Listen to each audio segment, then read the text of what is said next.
Hi, this is Dr. Julie Gilbert coming at you live from Oregon Weight and Wellness. And today we are joined with my son Zeke. Hi, Zeke. Hi. Thanks for joining us today. Of course. Yeah, Rachel is taking a little August break. She's getting ready for some fun family things going on. But Zeke is joining me today. Zeke is home from. Tell us a little bit about what you're doing right now, Zeke. Over the summer, back from Montana State. I'm just getting ready to go back for my senior year. It's coming August, and hoping to go into PT school or physical therapy school after that. So, yeah. Awesome.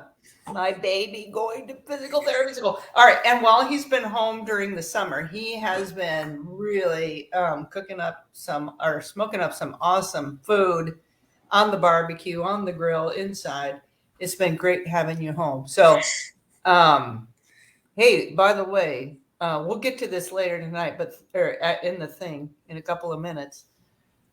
This we call this "What's for Dinner." So Zeke, Hmm? think about what's for dinner for later.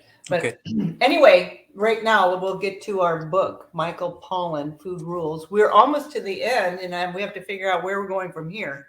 But this has been fun to discuss the short chapters in here and have just a little brief conversation about it. We're on chapter 59, and he says, try not to eat alone. He says, Americans are increasingly eating in solitude.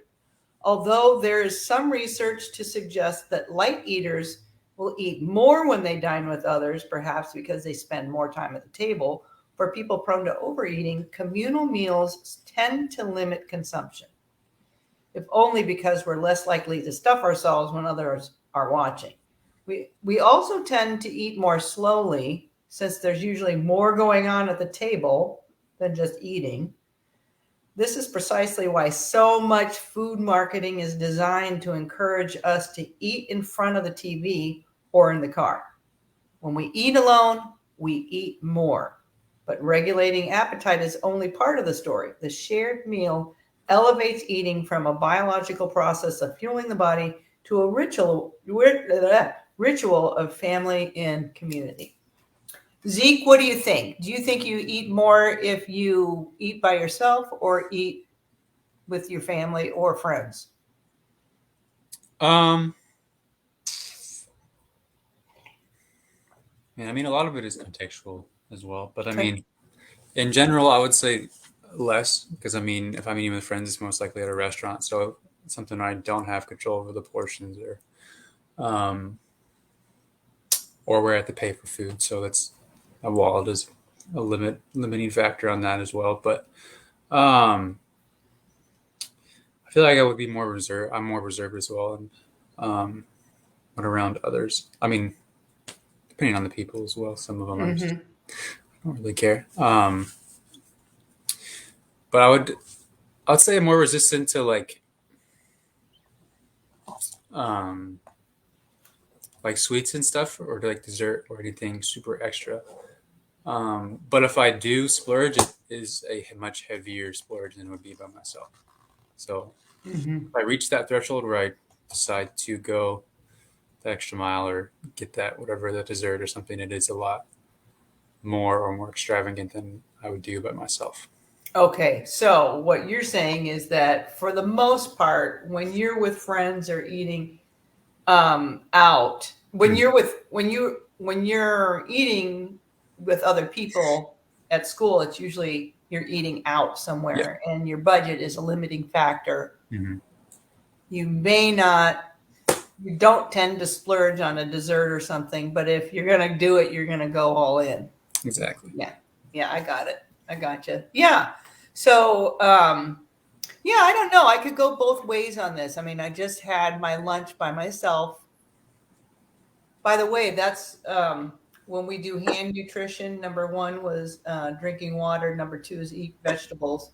Number three is eat seated slowly with someone you love. Seated slowly with someone you love.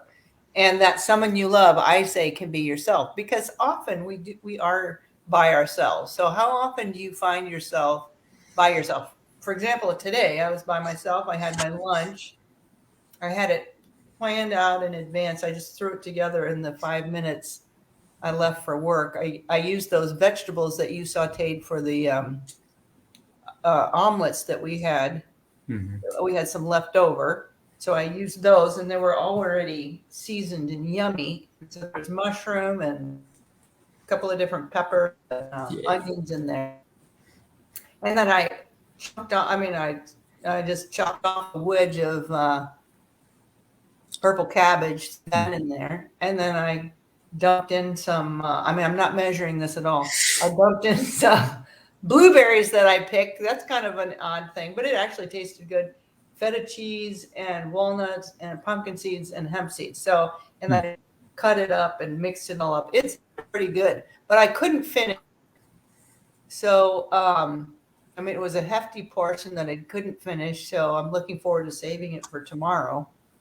But I think sometimes because I know people are watching me, or I feel like people are watching me, Hmm. because I supposedly, some people think of me as the food police. Uh, sometimes I'm probably pretty careful about what I eat when I'm around other people. It probably depends who I'm with. Yeah. Yeah. Yeah, for sure. For example, we were out, celebrating Jeff's birthday, our friend, and the food choices weren't great to begin with. So I always know that if I don't like it, I can count on your dad to eat what Yep. I don't. Yep. Yeah. So, anyway, so eating together, but he doesn't just suggest that that you're gonna eat less, but he's suggesting that because of being with people and the community that you experience with that, that's a better way to eat than just by yourself.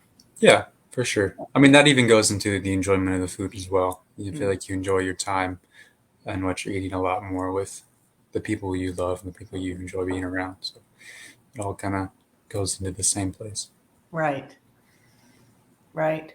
Yeah, it's that kind of Mediterranean, Hmm. relaxing, and when you're relaxed, when you eat, you're going to absorb nutrients better. So, yeah. So when you're sitting at the table, making sure that you're not engaging in controversial topics. I never do that. Nope, never. Yeah. Well, we've had lots of great meals this summer around Hmm. the table, and lately we've been eating outside, which is super fun. Hmm. Um, so, yeah. Well, if you end up eating by yourself, I'm wondering if you could create. Maybe it's best to eat with other people in that relaxed setting to enjoy the company, the ambiance, and being more mindful of your food. Hmm. But maybe if you're eating alone, wondering about how to create that same sort of feel. Hmm. What do you think about that? Um, for me, I guess it just kind of puts the focus on the food itself. I mean, since the company's not there, then the food should be there. I mean, it's hard. It's inconvenient to put on like, whatever your 5 course meal every night. So that's not feasible. But every once in a while, just to,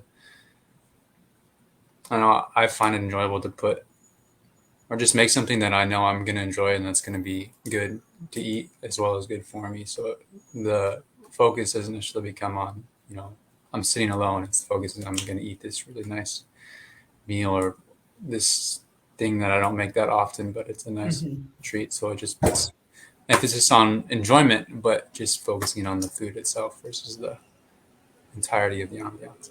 Right.